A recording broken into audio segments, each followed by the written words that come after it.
that isn't amateur radio. Look at radio astronomy, for example.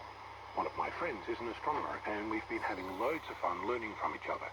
I'm getting exposed to concepts like Fourier transforms, interferometry, sampling, and plenty of the mathematical concepts that underlie my interest in amateur radio.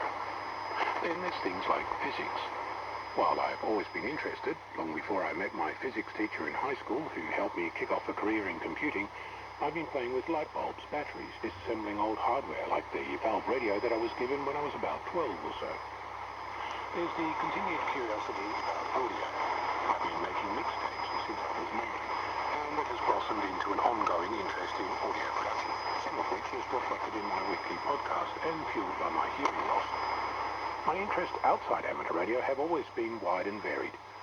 I've learned to fly an aeroplane, learned to navigate a sailboat, learned to drive a truck, installed satellite dishes in the bush, and built a mobile satellite ground station, built software solutions for piggeries and bakeries, provided logistics for remote outback events, built vehicle-mounted GPS tracking and mapping solutions, and I continue to read articles as they come my way.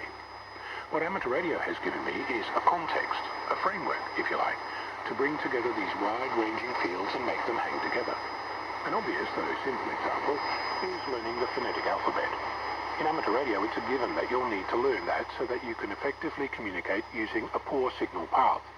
But my phonetic learning predates my amateur radio exposure by at least a dozen years. In order to pass my aviation radio certificate, I was required to learn the phonetic alphabet before I was allowed to use the radio. It's only a small example, but it's illustrative on how, for me at least, amateur radio is the glue that binds it all together. It happens at other levels too.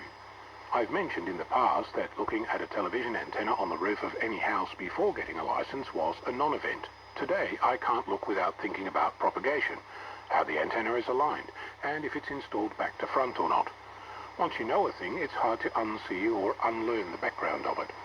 The same happens when I spot an antenna in the wild, stuck to a lamppost or bolted to a random roadside cabinet.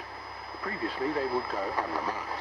Today, I wonder what information they're transmitting or receiving, what band they're operating on, who owns the equipment, and what interference they might be causing or experiencing in their environment.